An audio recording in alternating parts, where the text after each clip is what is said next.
안녕하세요. 오늘 다룰 이야기는 바로 버스 전용차로 위반입니다. 에이, 그거 그냥 과태료 좀 내면 끝나는 거 아니야? 혹시 이렇게 생각하셨나요?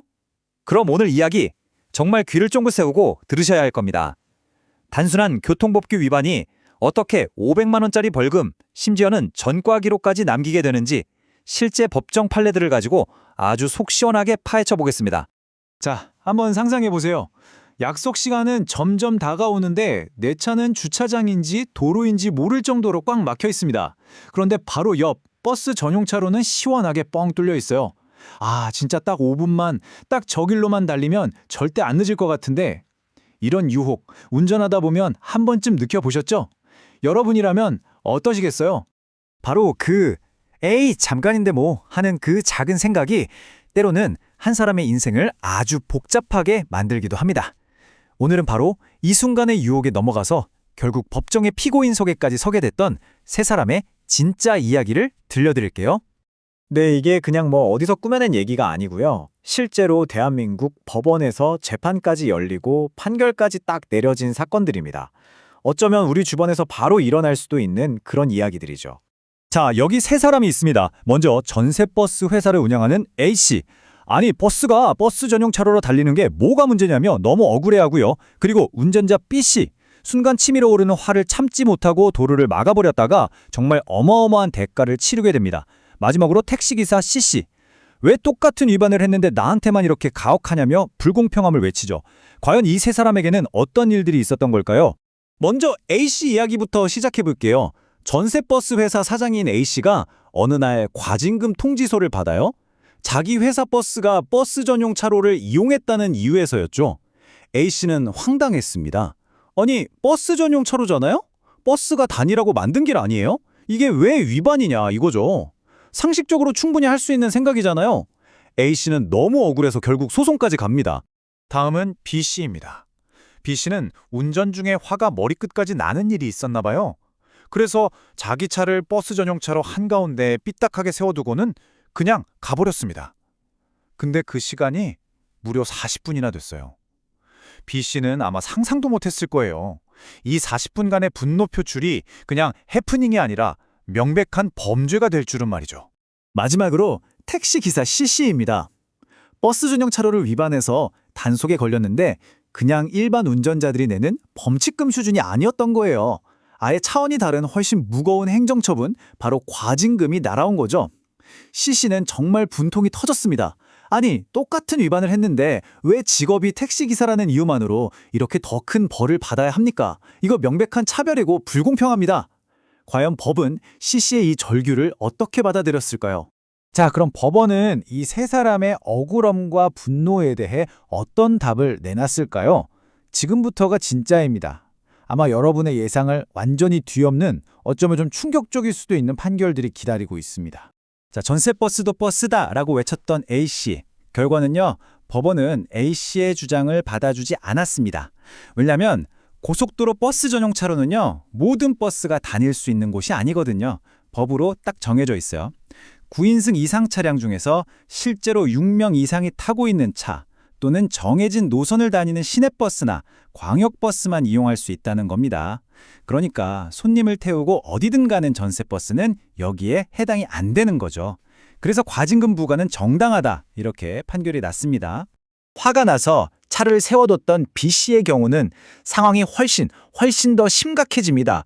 법원은 B씨의 행동을 그냥 주정차 위반 이 정도로 보지 않았어요. 이건 형법 제185조에 나오는 일반 교통방해죄에 해당한다고 판단했습니다. 이게 뭐냐면요. 말 그대로 사람들이 오가는 길을 고의로 막아서 교통 흐름을 방해했을 때 성립하는 명백한 범죄 행위입니다. 그리고 그 범죄에 대한 대가로 법원이 선고한 금액은 바로 벌금 500만 원이었습니다. 네, 50만 원 아니고 500만 원이요. 순간의 화를 삭히지 못한 대가로는 정말 상상도 못할 금액이죠. 그런데요, 진짜 무서운 건 사실 돈이 아니었습니다. 벌금형은 엄연한 형사처벌이거든요. 그래서 B씨에게는 전과라는 기록이 남게 된 겁니다. 한번 기록되면 평생 따라다닐 수도 있는 그런 꼬리표가 붙어버린 거죠.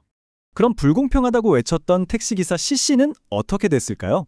법원의 판단은 CC의 생각과 완전히 달랐습니다. 법원은 이렇게 본 거예요. 애초에 적용되는 법의 목적 자체가 다르다는 거죠. 일반 운전자에게 적용되는 도로교통법은 도로의 안전과 원활한 소통을 위한 법이고요. 택시기사 같은 운수사업자에게 추가로 적용되는 자동차 운수사업법은 운수사업의 질서를 확립하고 건전하게 발전시키기 위한 법이라는 겁니다. 즉, 직업으로서 운전하는 사람은 일반인보다 훨씬 더 높은 수준의 책임과 의무가 있기 때문에 처벌의 무게가 다른 것도 불공평하다고 볼 수 없다. 이런 논리였습니다. 아니, 근데 그냥 차선 하나 위반한 건데 왜 이렇게까지 깐깐하게 구는 걸까요? 사실 이 세 가지 판결을 쭉 꿰뚫어 보면요, 아주 중요한 공통원칙 하나가 숨어 있습니다. 바로 이겁니다. 버스 전용 차로는 그냥 도로에 남는 공간, 비워두는 차선이 아니라는 거죠. 저 차선 하나가 있기 때문에 수십 대의 버스가 막힘없이 달릴 수 있는 거고요. 그 버스 안에는 출퇴근하는 우리 같은 시민들, 수천, 수만 명이 타고 있습니다. 다시 말해서 이건 내 차 한 대의 문제가 아니라 어마어마한 공공의 이익이 걸려있는 문제라는 겁니다. 법원의 시각은 이 한 문장으로 딱 정리가 됩니다. 한 사람의 편의보다 수많은 사람의 공익이 우선된다. 나 한 명 편하자고 규칙을 어기는 그 순간, 그 피해는 고스란히 수많은 다른 사람들에게 돌아간다는 것. 이게 바로 법원이 버스 전용 차로 위반을 이토록 엄격하게 다루는 진짜 이유입니다. 자, 그럼 오늘 이 이야기들을 통해 우리가 실생활에서 절대로 잊지 말아야 할 것들, 핵심만 딱딱 짚어드리겠습니다. 이것만 잘 알아두셔도 억울하게 법정까지 가는 일은 피할 수 있을 거예요. 자, 이 표를 한번 보세요. 이게 오늘 내용의 핵심 요약본입니다. 위반 유형에 따라서 처벌이 어떻게 달라지는지 한눈에 보이죠? 일반 운전자는 도로교통법에 따라서 범칙금이랑 벌점으로 끝나지만 택시나 버스 같은 운수사업자는 여기에 자동차 운수사업법이 추가돼서 고액의 과징금까지 물 수 있습니다. 그리고 제일 무서운 거, B씨처럼 고의로 교통을 방해했다? 이건 아예 차원이 달라져요.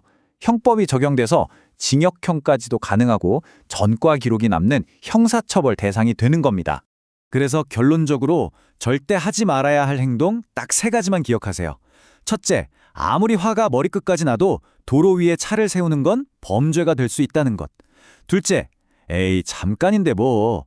이 생각, 요즘 CCTV가 얼마나 똑똑한데요. 그 잠깐을 절대 놓치지 않습니다.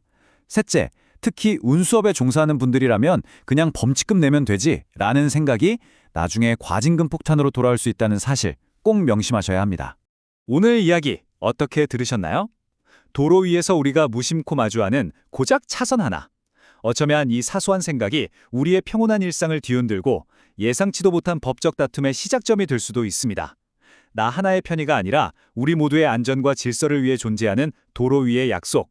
오늘 함께 살펴본 이 세 사람의 이야기가 여러분의 안전운전에 작은 경각심을 주는 계기가 되었으면 좋겠습니다.